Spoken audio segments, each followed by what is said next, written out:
mga Muslim dito ay nananawagan sa lahat ng congressman na mga Muslim na bumoto kayo sa inyong konsensya, hindi sa maleta. Alam ng mga Muslim na congressman ang batas ng mga Muslim na tinatawag nating Sharia law. Bawal sa Muslim ang magnanakaw. Pag ang Muslim nagnakaw, pinuputulan ng kamay. Tama ba mali? Tama ba mali? Pag ang Muslim nagnakaw, pinuputulan ng kamay. Pag ang Muslim nagsinungaling, pinuputulan ng dila.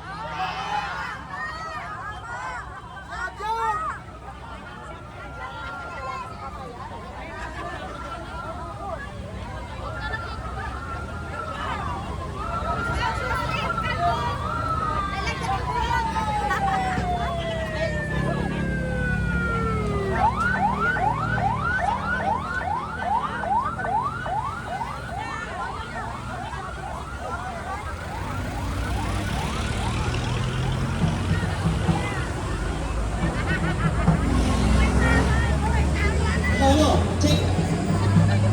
Malakas ba? Malakas ba? Pero parang mas malakas ang tama ng mga congressman na bumoto sa impeachment laban kay VP Sara. Okay na?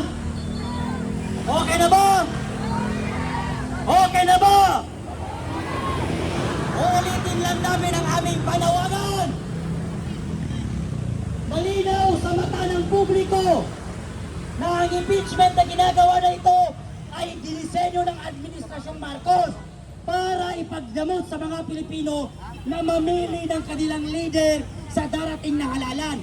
At malinaw din na kaya ginawa ang impeachment na ito para pabagsakin lamang ang kalaban nila sa politiko. Kaya tayo ay merong dala-dala na iba't ibang mga tarpaulin na nakalagay dyan ang zero vote sa lahat ng congressman na buboto sa impeachment ni VP Sara Duterte. Asa na yung mga Muslim? Buhay pa ba yung mga Muslim dyan? Buhay pa ba yung mga Muslim dyan? So malinaw sa atin, di ba? Yung batas ng Sharia law. Pag nagnakaw ka, pinuputulan ka ng kamay. Pag nagsinungaling ka, puputulan ka ng dila. Kaya sana sa lahat ng Muslim na congressman, bumoto kayo sa inyong konsensya, hindi sa mali-malitang binayad sa inyo ni Marcos. Kaya sa mga Muslim dyan na pro-Marcos, mag-isip-isip kayo. Dahil alam ninyo na bawal sa Islam ang leader na adik at lutang. So kabilang dyan sa loob, ang karamihan dyan ay puro bayad. Alam natin yan dahil sinabi na ng kapatid ng presidente na binabayaran sila para isagawa ang impeachment laban sa kay VP Sara. Ngayon, nakikilala naman siguro yung isang congresswoman dyan na babae na si Luistro. Sino ang nakakilala kay Luistro?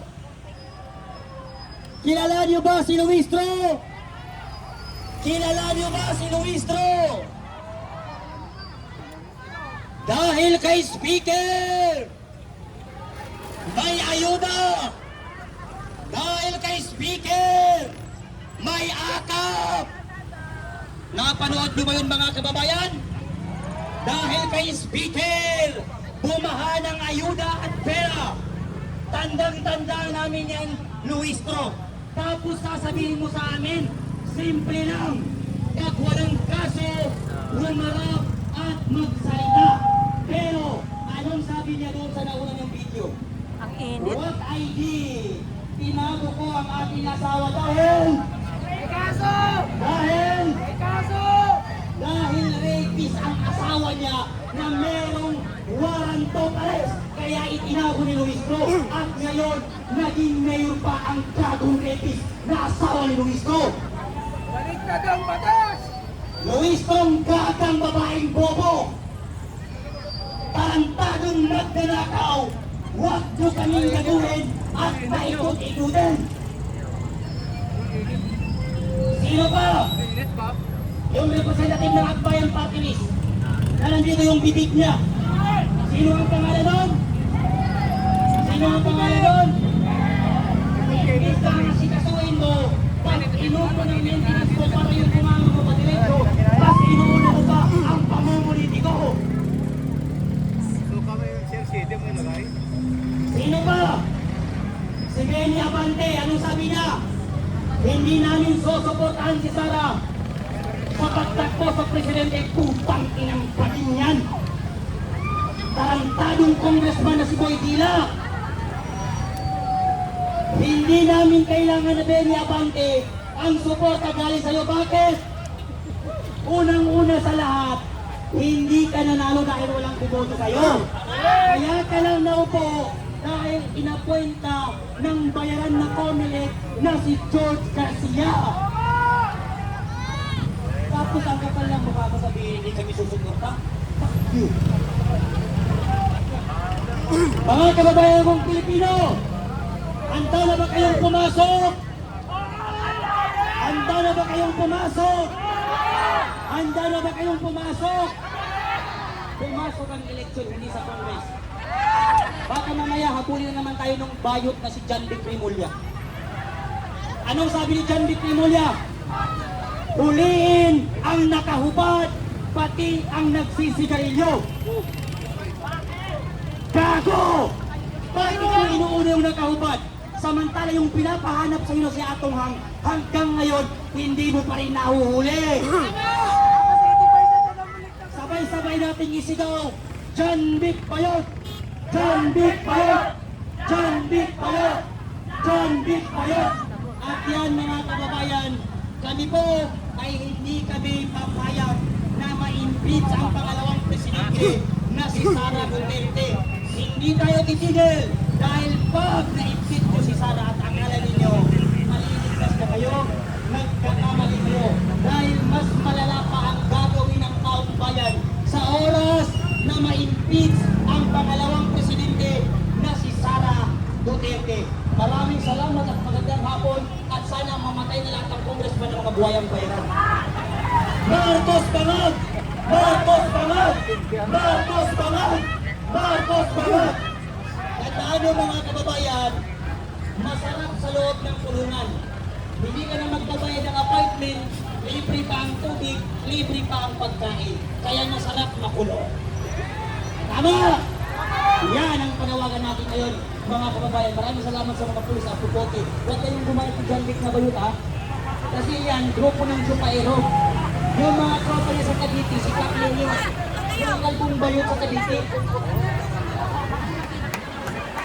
Maraming salamat po, Kuya Pat. Okay, ngayon naman, pakinggan natin ang susunod nating speaker. Ito po ay magiging halakan. Halatang halata ang pagiging mandirigma. Walang iba kung hindi Kapitana Quezon. Kapitana Quezon, nasaan ka na? Ayan, mga congressman dyan sa loob.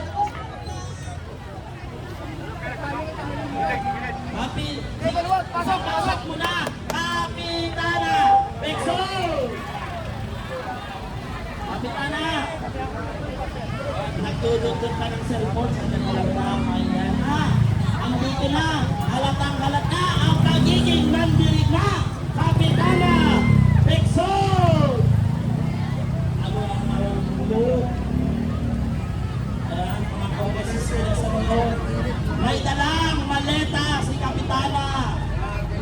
Wait, hindi ka lang bago magsalita si Kapitana.